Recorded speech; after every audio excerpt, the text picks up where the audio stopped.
my name is Josh Stevens. I'm the VP of Product here at Current. And hey, I'm Hadi, VP of Marketing here at Current. Guys, thank you so much for making time join us on the Ivy podcast. Before we dive in and have a great conversation around what you guys are building at Current, we'd love to spend a few minutes understanding you guys' background, where you come from, and all of the great stuff you've built before. So Josh, maybe I'll start with you. Just share a quick kind of a thumbnail version of your career to date. For sure. So I think first and foremost, I've been at Current almost since the beginning. So about 5.5 years for me, although Current's been around for a little bit longer. Prior to that, I had tried my hand at founding a few companies, which were ultimately unsuccessful. But prior to that, I worked at Zynga for almost 3.5 years. So kind of in the early days of social gaming. That space has changed quite a lot. I really saw the shift there from online gaming to mobile gaming. And before that, a couple other startups. So really been in startups almost my whole career. Well, that's super exciting. And you and I are going to have a lot to share some war stories, because as a serial entrepreneur myself, I always like to say, I've successfully failed most of my startups, had a decent outcome with one, but just overall the learning experiences, I think, far outweigh the success of one exit. So absolutely. Yeah, totally. Adam, if you don't mind sharing your career. Yeah, sure thing. So I've been here a little over 2.5 years at Current. Prior to Current, I worked largely in the mobile marketing space, also in the influencer marketing space across a variety of different startups. And believe it or not, started my career at the Bureau of Labor Statistics. That's my fun fact. So a little bit of a transition from the federal government to here. But yeah, that's me. That's exciting. Thanks for sharing that, Adams. And I'll continue on with you to get your take. You've been with the company for a few years now.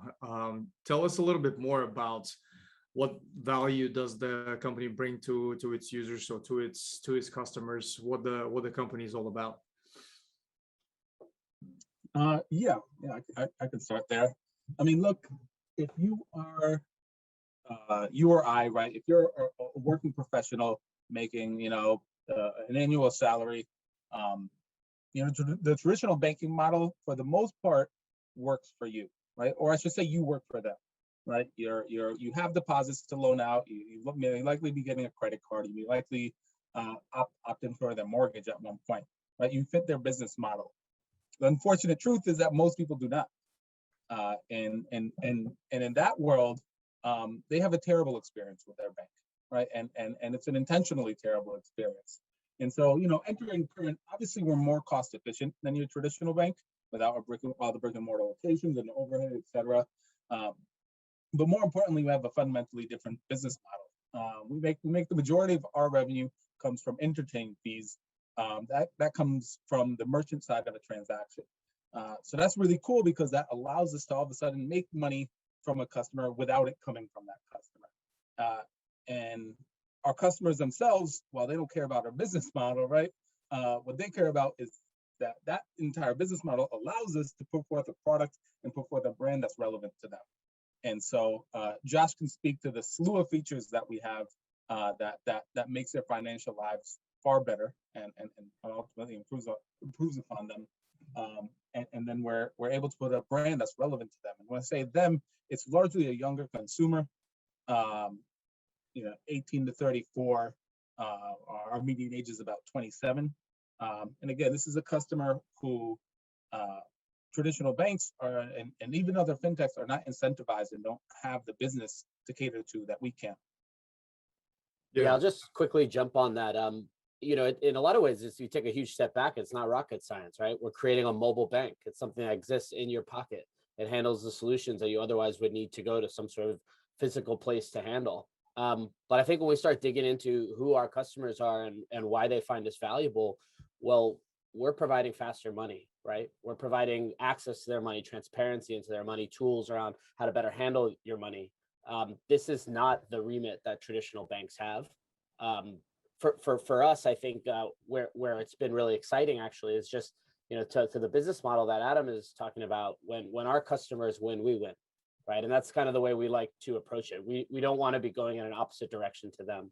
We want them to like the product. We want them to feel comfortable. We want them to find value out of it. The more value they derive from it, the better our business can be. And that's kind of like a perfectly aligned model.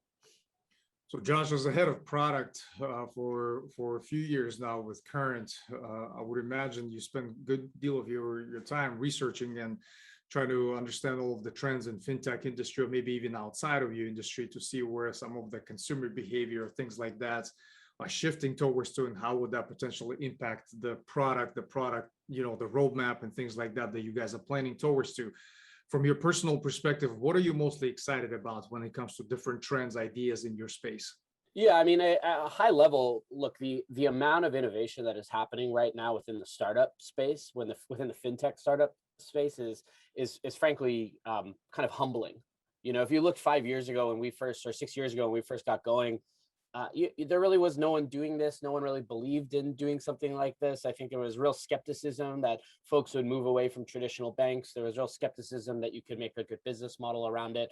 But everything from how do you provide a better spending experience? You know, we do something that our members really love, which is just tip recommendations, right? It feels kind of obvious, but just because we know how much you've paid, we know how much the average tip can be at a restaurant like where you just went to, we can just quickly provide them push notification. Great, you just spent this much. The tip can be, you know, this is what 18% is. It's little things like that get me excited on a sort of day-to-day basis. But then I think if you look sort of industry-wide, there's a lot of interesting things happening in credit. I think there's a lot of explosion in sort of the buy now, pay later space. That certainly has attracted a lot of bigger companies. We've seen with a fair amount of acquisitions in there. But for me, what I think is most really exciting still is around what can we do to start providing better information and more transparency back to normal people. And I think when you talk to normal people, and I think this is important, they'll usually express confusion. They'll generally say, finance is hard, money is hard. You know, what does APY mean? You know, what is it? How do I build credit? You know, these are all kind of things where they're kind of like, well, I don't really understand what to do here, so I just don't do anything. And anything that folks like Current can do, I think in this space can really provide an outsized value back to our members. Right, absolutely. That's very exciting.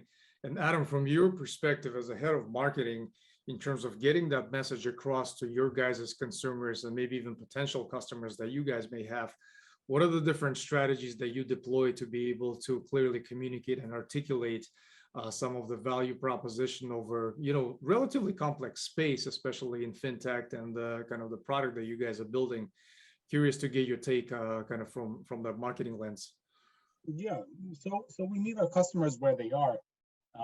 I mentioned we have a largely Gen Z, young millennial customer base, and it allows us to leverage channels that again would not make sense for you know traditional banks to use. Probably the most notable of which would be working with influencers. And when I say influencers, that can mean a lot of things, but I mean YouTubers, I mean TikTokers, I mean Twitch streamers, I mean Instagrammers. These are the most important quote unquote celebrities for a generation. And so it's been a strategy for us to not just work with them, but to actually build with them. So for us, you know, influencers are not just simply an acquisition strategy or a branding strategy or a content strategy.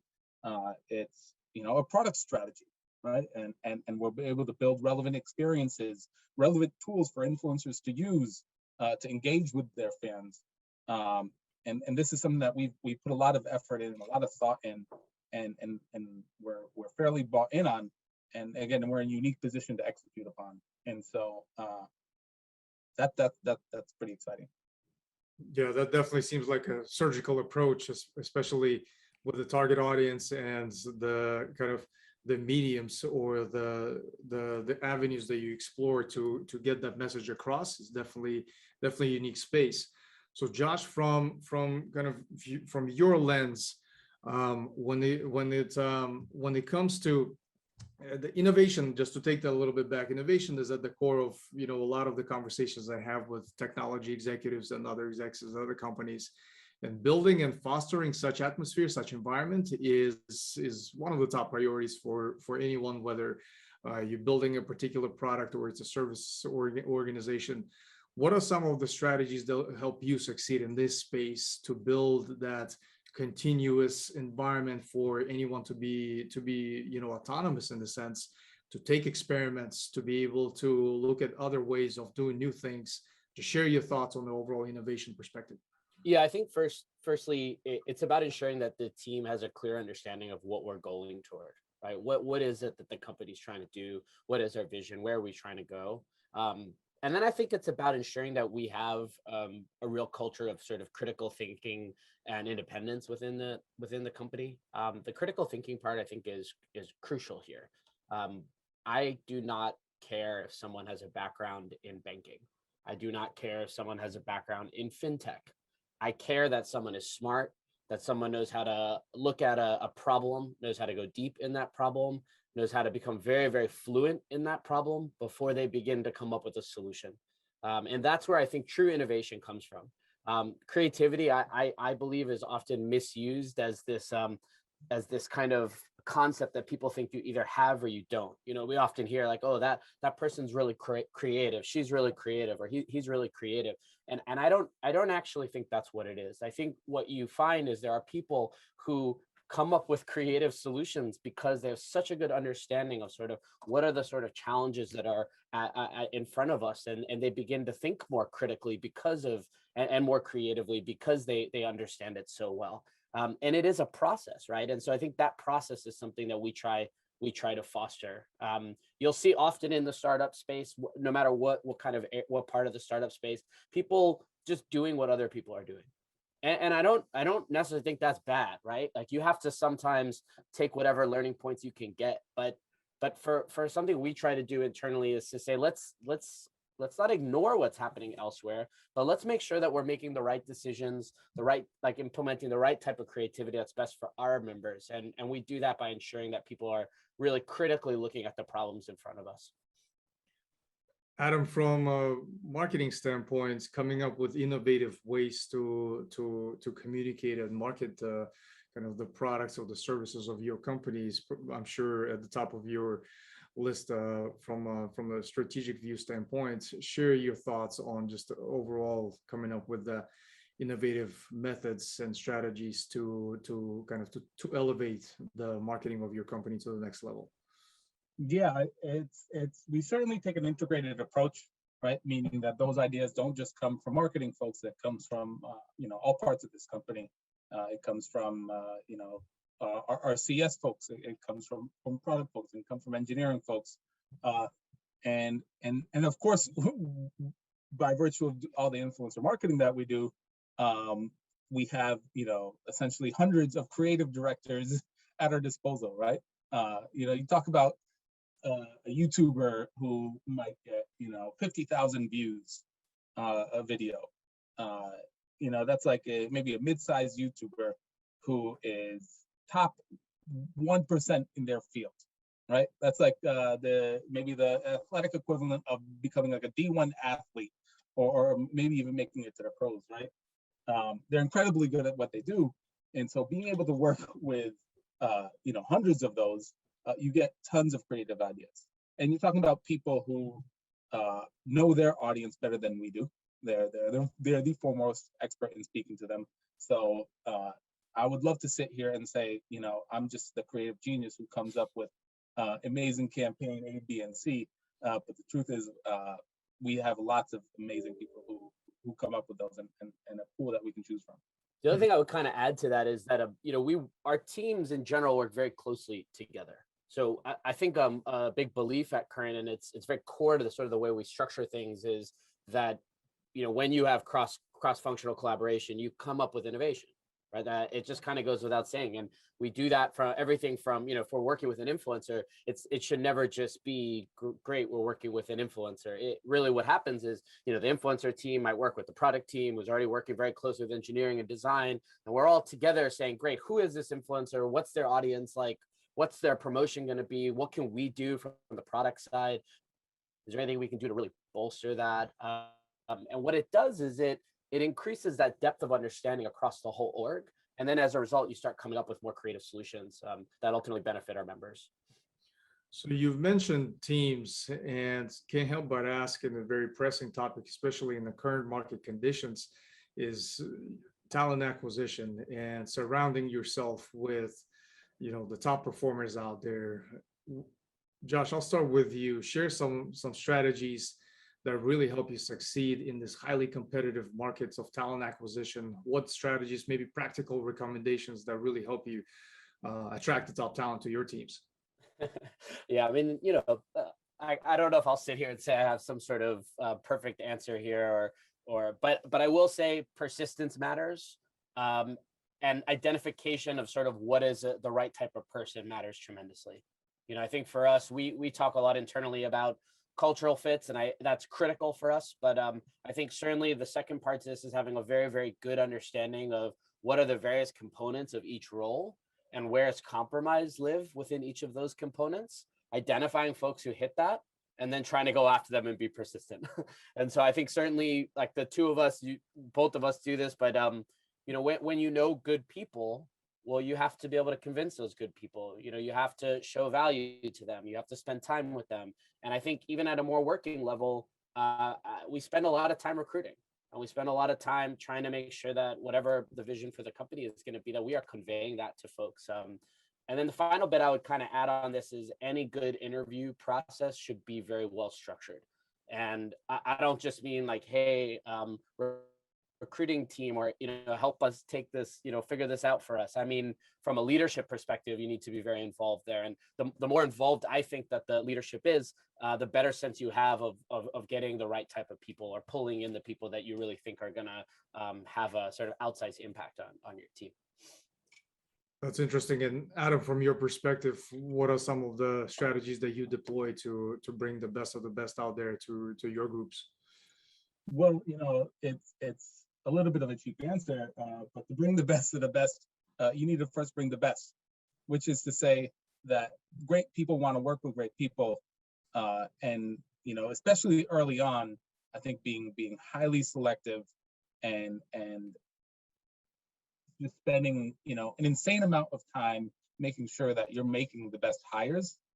It gives you a foundation that then makes it a lot easier to make more great hires, right? And that's again, it's simple, but it's proven to be really effective to us, and it's allowed us to scale and grow a lot faster as a company. Although the truth is, the building that foundation was not easy, but really is paying dividends now. You both mentioned a very, very challenging aspect of talent acquisition when it comes to interviewing, and it's a space that, quite honestly, I'm not very good at that, and I'm yet to see anyone who is consistently really, really successful when it comes to interviewing, because from my perspective, a lot of the interviews are based on that past personal experience, which is a lot of that is flawed in a sense, also not really focusing on what is the strength that's missing on our team, as Ben Horowitz said in his famous book, versus kind of the lack of weakness that we can tolerate in that particular interview and that particular candidate. So Josh, share your thoughts on kind of how do you structure your interviews? You mentioned consistency is one of the keys as well. What are the types of questions that you like to ask? And more importantly, what do you look for in the responses when you hear them? Yeah, so I think firstly, it depends on the role, right? I don't go into any interview with a blanket, tell me about yourself and your past, you know what I mean? It's like someone has done that, someone has been able to suss that out and ensure that that's there. But I would say, to what I was saying before, every interview, every role we do, there's work happening, there's prep work happening to make sure that we have a clear sense of what we are trying to get at. What are the important elements of this job? There's never going to be, or almost never going to be, just this perfect unicorn candidate, right? There's never going to be the person who can do everything. There are some people who excel at some things and are paired well with other folks who excel at something else. And so having a really good understanding of what your org looks like, what types of folks can complement your org, and then applying that directly to the candidate, I think is that's not, there's no rubric for that. But I will say, particularly for like on the product management side, certainly without going into details on on the exact questions we ask. We tend to look at design skills. We tend to look at product sense. We tend to look at, how analytical are they? We want to understand how well they understand technical problems.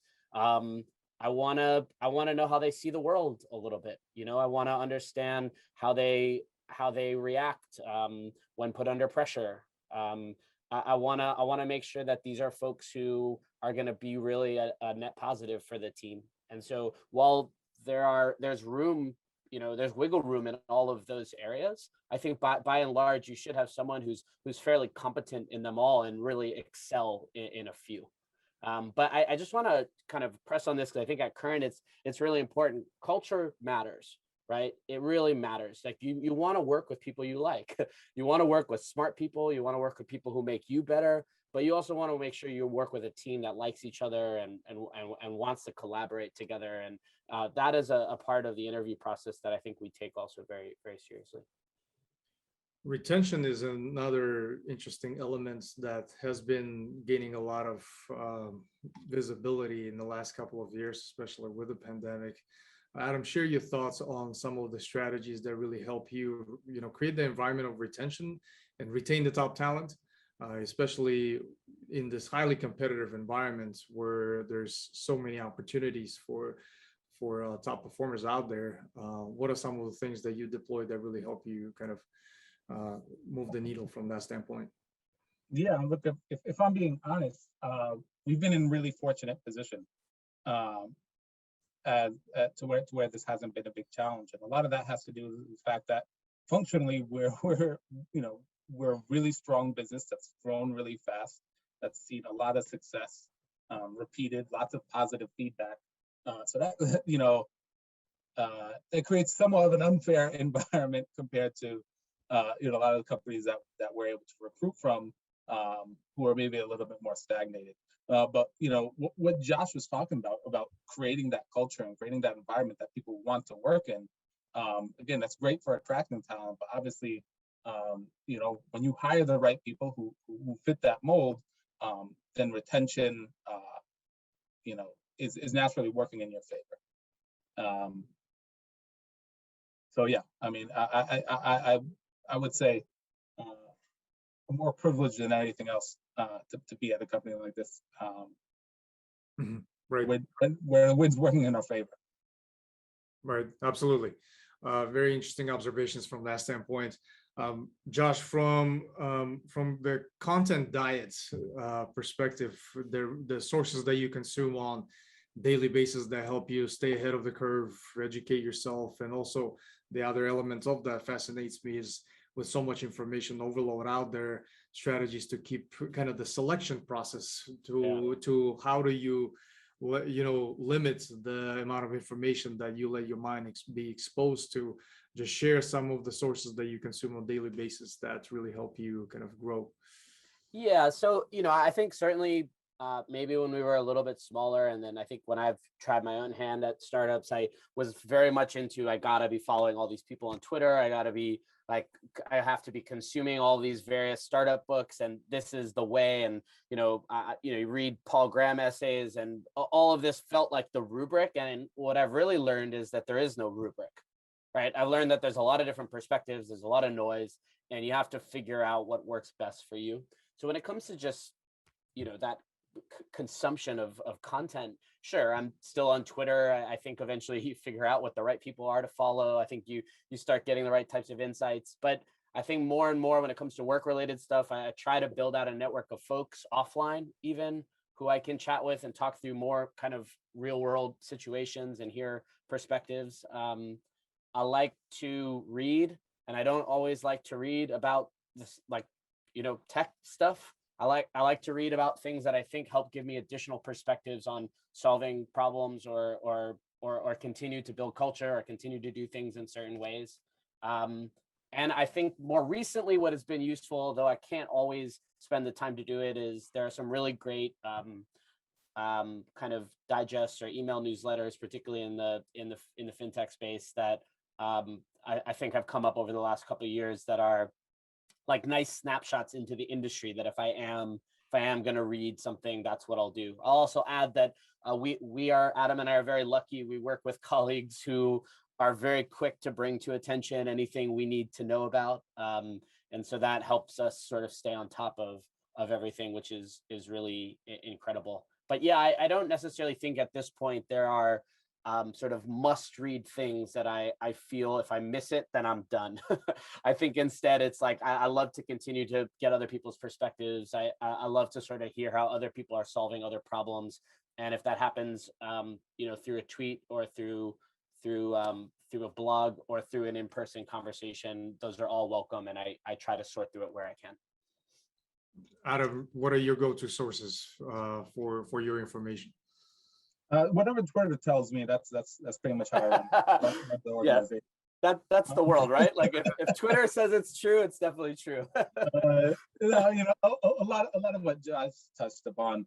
I rely heavily on a personal network and talking to other marketing leaders and getting real world perspectives on things that they've seen, right? And for years I worked actually as an independent consultant across a number of different companies, and you kind of quickly realize that everybody has the same problems, and everybody also has very different solutions to those problems, because you can't take any one solution and apply it across the board. It just doesn't really work. And so by the time something makes it into some incredible content post, it's probably old news, is like the real truth of the matter. And so don't get me wrong, I mean, I love reading what's out there. I'm heavily dependent on newsletters, I like things to be pushed to me, so that works for me to consume. But I rely on people more than I do publications, at least today. Josh, in terms of, you mentioned books, what are you currently reading, and what is one book that you always recommend to others, and why is that? I read a real plethora of different type of stuff, but I do feel, and I know this is a often remarked book, and I read it because I was just on holiday and I picked it up right before I left, but I recommend it, which is Shoe Dog. Great book. Who knew that Phil Knight really knew what he was talking about? But the reason it hit home, and I think the reason it hit home right now, is that that book is talking about the growth of Nike in its first 10 years, and just the whole time he's talking about it from a perspective of just it's going to fall apart tomorrow. Everything is going well. It's, shoe sales are ripping. They're rewriting the whole market. They're building something special. And he's just worried about tomorrow and how, they're not going to have enough money and there's no credit. And I think, maybe not like, it's not the best book in the whole world, but I think for any entrepreneur, anyone working in a startup, it's a really good reminder that even when things on a day-to-day basis seem hard or seem to be going in a bad direction, it's hard to take that step back and to sort of see how things are changing, because we're not programmed that way. But I thought was a really fun read. The other book that I just always recommend to everyone is Thinking Fast and Slow by Danny Kahneman, right? I think an incredible book because, again, it points to the kind of human fallacies about the way we make decisions, which I think is really important when you're thinking about building product and when you're thinking about building a business. We often have this bias that we know best. Mm-hmm. And I think that book just really points to the fact that it's really hard to know, and that you have to continue to test. You have to check your own biases, and you really have to check the things that you think are right. Yeah, definitely classics. And Thinking Fast and Slow, speaking of which, just finished it several months ago. That was a long and it's a tougher read, but definitely very interesting. So I it resonates in terms of the recommendation. Adam, what about you? I'm gonna cheat on this one a little bit. Again, the Rocket Ship HQ, they actually just put out a handbook yesterday. It's called the let me read it here to make sure I get it right. The Post IDFA Handbook. So, just as I was talking about, content that's out there, they may not have all the answers. This would be a little bit of exception to the rule, just given how quickly the world is changing. The mobile marketing world is changing. Post iOS 14.5 shit, we got 15 coming out in 4 days. I think they've done a really good job getting real world anecdotes from lots of mobile marketers. So being that it just came out yesterday, I'm actually flipping through that now. All right. So as of yesterday, that's the book of recommendation moving forward for Adam. Definitely worth checking out. I appreciate the recommendations for our listeners. We'll make the titles available in the show notes. Guys, I can't thank you enough for this very short and insightful conversation, very fast paced. Appreciate all the great insights. What I love doing with a lot of the guests on the podcast is we do follow-up recording in about a year where we revisit the conversation from a year ago and see if everything that we had talked about still applies. So I definitely look forward to No, I didn't agree with that at all. I mean, we could talk in a month and it probably won't apply. Yeah, those are usually a lot of fun. So I definitely appreciate you guys today. Thank you. Thanks for having us. Yeah, thanks for having us.